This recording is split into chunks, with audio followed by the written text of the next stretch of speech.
बोलण्यासाठी आपल्या सोबत आहेत शिवसेना उद्धव बाळासाहेब ठाकरे पक्षाच्या नेत्या सुषमा अंधारे. सुषमाताई, तुम्ही ही सगळी चर्चा ऐकली, अंजली दमानियांचं यावरती म्हणणं काय ऐकलं, आता तुमचं म्हणणं काय आहे? व्ही राधा यांची करण्यात आलेली बदली आणि त्याचसोबत वादग्रस्त हे जे काही कृषी साहित्य खरेदी करण्याचं प्रकरण. प्रशासकीय अधिकाऱ्यांना काम करण्यासाठी मोकळीक मिळायला हवी आणि त्यांचं स्वातंत्र्य सुद्धा अबाधित राहायला हवं. कारण जे सनदी नोकर आहेत ते लोककल्याणकारी योजना राबवण्यासाठी आणि इफेक्टिव्हली राबवण्यासाठी काम करतात. परंतु अंजली दमानिया यांनी केलेला आरोप अत्यंत गंभीर आहे. आता त्याच्यातली सत्यता जी आहे ती सत्यता मला असं वाटतं की व्ही राधाजी या जास्त चांगली सांगू शकतात. कारण त्यांना स्वतःला ही मीडिया ट्रायल मान्य आहे का, एक. दुसरं असं की खरंच असं काही घडलंय का. कारण जोपर्यंत सत्य काय ते कळत नाही तोपर्यंत ना धनंजय मुंडे खरं बोलतायत की दमानिया खरं बोलतायत, आपल्याला या दोन्ही गोष्टींमधलं कळणार नाही. आणि आपल्या कुठल्याही विधानाने एका चांगल्या प्रशासकीय अधिकाऱ्याला त्रास होऊ नये आणि त्यांना राजकारणात निष्कारण ओढू नये असं माझ्यासारख्या अत्यंत सजग माणसाला वाटतं.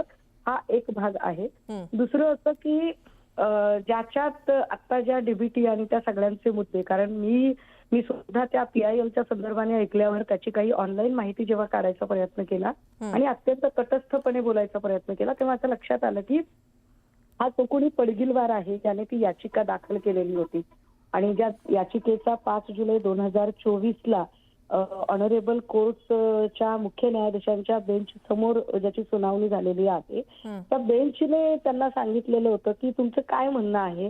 तर त्यावेळेला असा कुठेही उल्लेख नव्हता त्या सगळ्या याचिकेमध्ये किंवा तुम्ही तुमचा काही संबंध नाही म्हणून तुम्हाला त्याच्यात बोलता येणार नाही. तर त्या माणसाने स्वतः त्या प्रेयरमध्येच सांगितलेलं आहे की माझ्या वरच्या 3ही मागण्या रद्द करतोय किंवा मी त्या मागे घेतोय आणि मला फक्त आता ही निविदा, त्याने फक्त दुसऱ्या 3 वेगळ्या मागण्या सांगितलेल्या होत्या की असलेली निविदा प्रक्रिया रद्द करा, या निविदेच्या अनुषंगाने जर काही बिले अदा करण्यात आलेली असतील किंवा करणार असाल तर ती थांबवली जावीत आणि आरंभ कार्यासाठी जर तुम्ही काही देणार असाल अमाऊंट बॅलन्स तर ती सुद्धा थांबवली जावी. अशा 3 गोष्टी मांडलेल्या होत्या. हे महत्वाचं. एक दुसरा जो मुद्दा सांगितला जातोय कॉटन बॅगच्या संदर्भातला, म्हणजे मला असं वाटतं की काय आहे की सुपातले जात्यातले सुपात असतात. कारण प्रत्येक सरकारला काम करायचं असतं. परंतु जर कुणीतरी निव्वळ म्हणजे असं माफ करा परंतु ज्या पद्धतीने आता या गोष्टींमध्ये संतोष देशमुखांचं प्रकरण मागे पडता कामा नये असं मला फार वाटतंय. आणि संतोष देशमुख साहेबांची हत्या ही राजकीय इष्टापत्ती म्हणून हाताळली जाते असं माझं वारंवार म्हणणं आहे. कालही सुरेश धस यांनी ज्या पद्धतीने देवेंद्र फडणवीसांना अगदी हरभऱ्याच्या झाडावर चढवलेलं होतं हे सगळं बघता देशमुख साहेबांची हत्या ही भाजपला इष्टापत्ती वाटते आणि ते होऊ नये म्हणून ही मांडणी आहे, हे कृपया समजून घ्या. कॉटन बॅगचा जो मुद्दा काढला जातोय, कॉटन बॅग या कृषी मंत्रालय खरेदी करत नाही. कॉटन बॅग या वस्त्रोद्योग महामंडळाकडून खरेदी केल्या जातात. त्यामुळे वस्त्रोद्योग महामंडळावर कोण होतं त्यावेळेला त्यांना सुद्धा या चर्चेत घेतलं पाहिजे. त्यांच्याकडून या सगळ्या मुद्द्यांची चौकशी आपण करून घेतली पाहिजे.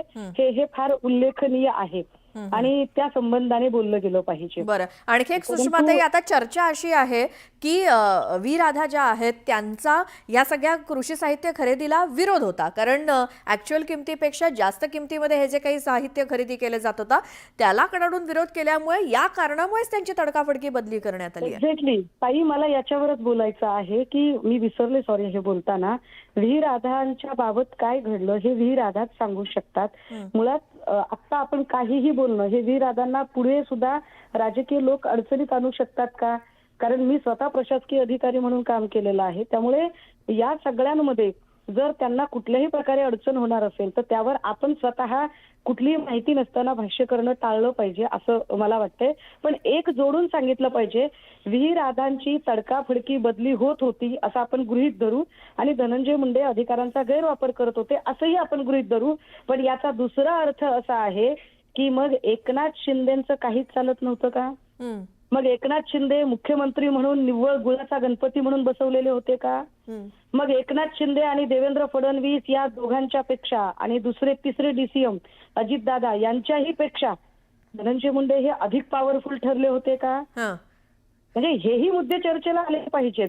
कारण होतंय काय, या सगळ्या प्रकरणात आपण देवेंद्र फडणवीस आणि एकनाथ शिंदे या दोन लोकांना सेफ झोन मध्ये ठेवतोय अजून पण. हं, हं, हं. जर देवेंद्र बिलकुल, आणि फडणवीस म्हणूनच आणि एकनाथ शिंदे यांच्या नाकाखाली एवढं सगळं होत होतं, म्हणूनच अंजली दमानिया म्हणतायत, जर तत्कालीन कृषी मंत्र्यांचं हे जर सगळं असेल तर त्यांनी जर ही निविदा काढली असेल तर मग रिस्पॉन्सिबल आपल्याला देवेंद्र फडणवीसांना धरायला लागेल, कारण त्यांनी त्याची तपासणी केली नाही. धन्यवाद, तुम्ही न्यूज 18 लोकमतशी बोललात त्याबद्दल.